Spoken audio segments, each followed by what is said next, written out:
Dulu kisahnya Nabi Sulaiman yang kemarin sudah ceritakan, yang bisa mendengarkan apa? Mendengarkan pembicaranya hewan apa? Semut. Nah ini Nabi Sulaiman ini diberi kemampuan bisa berbicara dengan binatang. Nah, salah satunya adalah burung pasukannya, merupakan pasukannya Nabi Sulaiman. Burung ini sangat patuh dan taat pada Nabi Sulaiman. Di konten pundi-pundi mau sama Nabi Sulaiman itu karena hudhud adalah burung yang taat kepada Nabi Sulaiman. Ini tulisannya Arab Nabi Sulaiman. Ini tulisan Arab. Ya. Kenapa Mas? Bulu.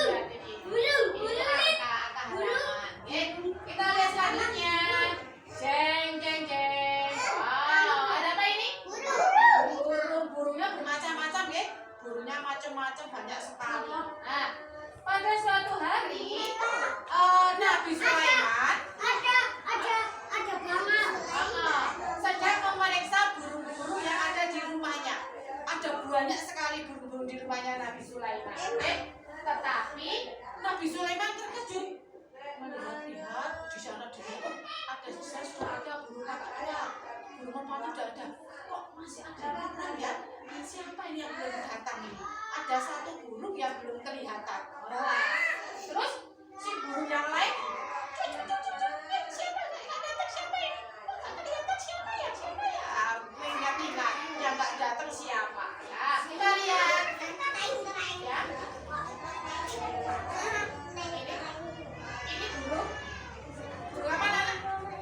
Bangau, burung bangau. Ini burung bangau. Iya, lihat ke atas gini toh. Kalau melihat sesuatu yang ada di langit, melihat ke atas. Kita lanjut ya. Jeng jeng jeng. Nah, kemudian Nabi Sulaiman bertanya dengan salah satu burung. Nah, terus, hei, burung gagak, kemanakah burung hudhud?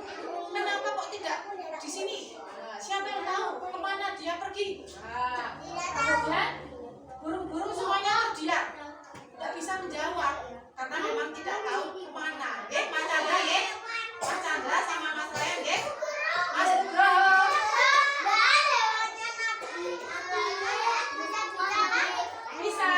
Bisa berbicara, bisa yang mendengar hanya Nabi Sulaiman. Kalau manusia yang lain tidak bisa mendengar. Nah, kemudian semuanya terdiam karena tidak tahu burung hudhud pergi kemana. Dan dia menengahi tanya. Kok diam saja? Tidak tahu ya kemana hudhud? Geleng-geleng, cuma diam aja. Tidak menjawab karena memang tidak tahu. Kita lanjutkan. Jeng jeng jeng. Tak lama kemudian datanglah seekor burung dengan terengah-engah masih keselen. Nopo terbang ke buru-buru. Nah, itulah hudhud baru datang.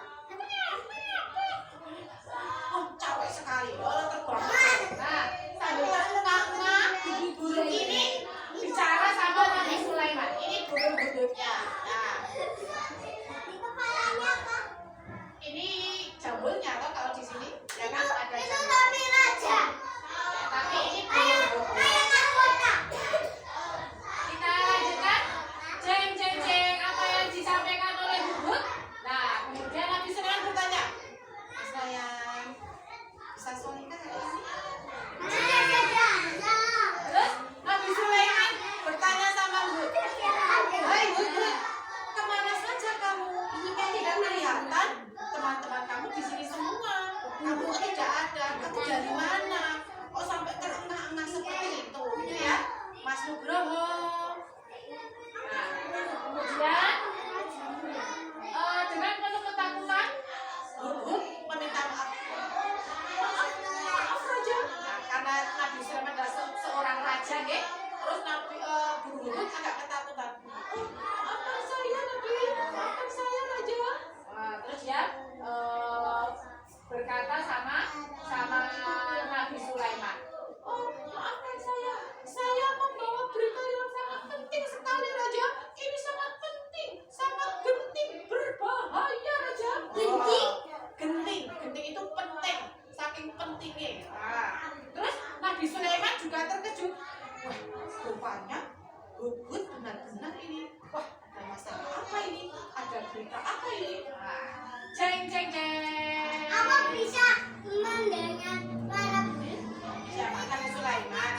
Allah? Ya bisa, karena Allah kan yang menciptakan. Ini Nabi Sulaiman ada tulisan Arabnya. Ini Nabi Sulaiman. Kemudian mana?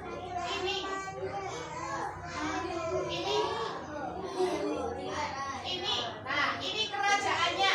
Kerajaannya Nabi Sulaiman yang besar, yang megah. Karena kerajaannya Nabi Sulaiman adalah yang kaya, paling kaya.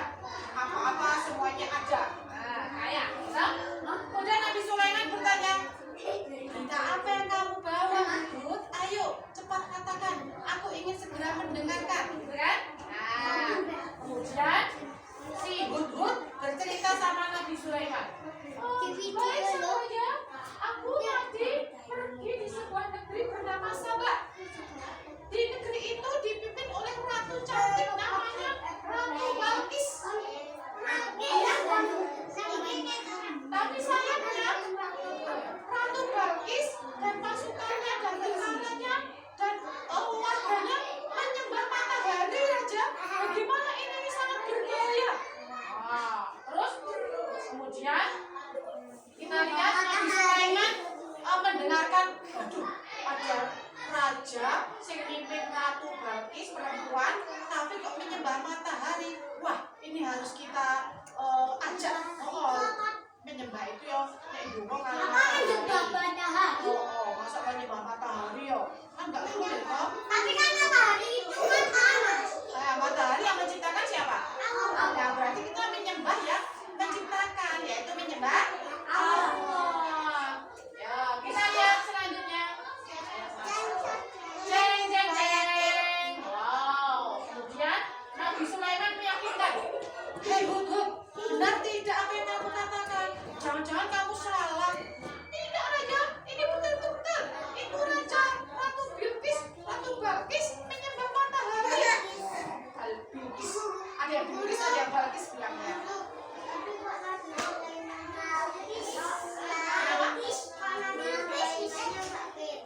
Nabi Sulaiman ini digambarkan dengan tulisan Arab. Tapi kok nggak ada? Iya, nggak dilihatkan. Nggak ada. Orangnya, gambar orangnya toh? Ada. Apa ada? Itu bukan. Itu bukan. Ini disimbolkan dengan tulisan Arab. Ada Ini apa? tulisannya Sulaiman. Karena tidak tahu yang sebenarnya wajahnya kayak apa, jadi nggak bisa digambarkan. Nah, Dua sama ya, jeng jeng jeng. Kemudian Nabi Sulaiman berpikir sejenak, kemudian langsung menulis surat.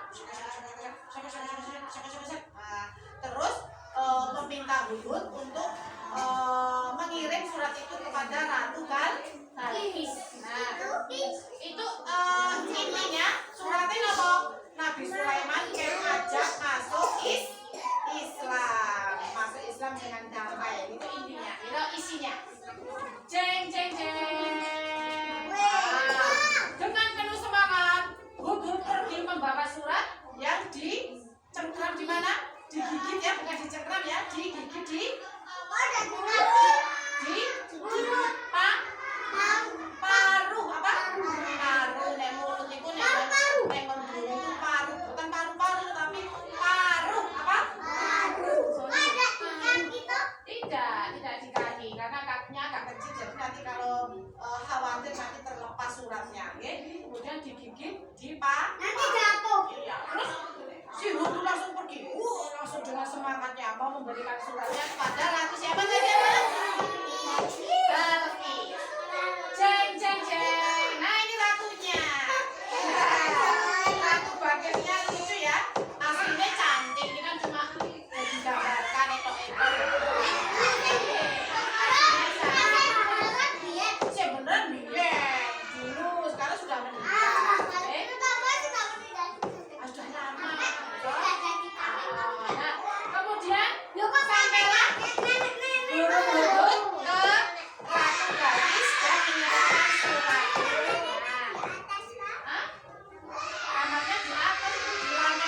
Balkis napa niki terkejut. Kok ada guru kok memberikan surat? Apa isinya? Tapi Ratu Balkis tidak tahu, omongannya si ini tidak tahu karena dia tidak bisa mendengarkan pembicaraan hewan kalau Ratu Balkis, gitu. Tapi kalau Raja Sulaiman yang mendengar, Ratu Balkis ya taunya gitu. Kedengarannya Ratu Balkis, maka dia berkata. Tapi karena Ratu Balkis tidak mendengarkan, tidak bisa Tapi kita juga memahami. Iya, tidak bisa memahami pembicaraan. Ya. Hanya Nabi Sulaiman saja yang diberi kelebihan sama Allah bisa mendengarkan percakapan hewan. Ya, jeng jeng jeng, kita lanjut. Nah, kemudian setelah membaca surat dari Nabi Sulaiman, ternyata Ratu Bilqis malah mau mengirim utusannya membawa barang-barang yang berharga, suruh dikasihkan ke Raja Sulaiman. Oleh tentara Ratu Bilqis, hei pasukanku, tentaraku, ayo bawa harta karun yang banyak, emas yang banyak, kasihkan tuh Nabi Sulaiman, Raja Sulaiman itu. Raja Sulaiman sama bos kayak sama Kenapa? bos sabarannya nggak kayak siapa? Wah, kayak Raja Sulaiman, hartanya banyak Raja Sulaiman itu. Nah, kemudian si Hudhud memberitahu lagi sama Nabi Sulaiman, Raja, ini Ratu Balqis mau pasukannya mau ke sini, mau memberikan emas yang banyak. Bagaimana ini Raja? Belum kelihatan, jeng jeng jeng. Wow. Sudah habis aja. Nah, ini sudah akhirnya ini. Nah, akhirnya Nabi Sulaiman terus siap-siap merubah kerajaannya menjadi lebih megah dari kerajaannya Ratu Bilqis. Terus Raja Sulaiman memanggil Ratu Bilqis untuk ke kerajaannya. Nah, Mas Hasan, pas Ratu Bilqis ke kerajaannya Raja Sulaiman, Ratu Bilqis terheran-heran. Wis nggawa harta karun iki riyen to, Mas. Nggih, ya. Janggut. Nah, pas mau ke kerajaan sudah dekat toh, terus bawa pasukannya, bawa emas-emas. Si Ratu Bilqis heran. Wow, kerajaannya mewah sekali, lebih besar dari kerajaanku gitu. Berarti Raja Sulaiman lebih besar. Terus pas masuk ke halamannya, itu ada seperti sungai yang mengalir air jernih, tapi di atasnya dikasih kaca. Tidak tahu, Ratu Bilqis tidak tahu kalau itu ada kacanya. Nah, dia kan pakai sayap yang besar kalau ratu. Nah, dia pas mau memasuki halaman, ini sayapnya diangkat, dijinjing ini sama keles. Nah, terus padahal kan ada kacanya ya, berarti basah tidak? Tidak basah. Nah, itu sudah menjatuhkan kerajaan si Ratu Bilqis. Dia nggak tahu kalau ada kacanya gitu. Berarti kami kalah kan Raja Sulaiman. Terus Nabi Sulaiman, hei Ratu Bilqis, jangan diangkat, itu ada kacanya gitu kan. Terus Ratu Bilqis terus izin, kan malu, iya ternyata ada kacanya, aduh aku malu sekali gitu kan Ratu Bilqis. Kalau kacanya kok dijinjing gitu toh. Di bawahnya itu ada kolamnya, ada ikan-ikan yang warna-warni, ada warna-warni sekali. Nah, akhirnya Ratu Bilqis tunduk kepada Raja Sulaiman dan masuk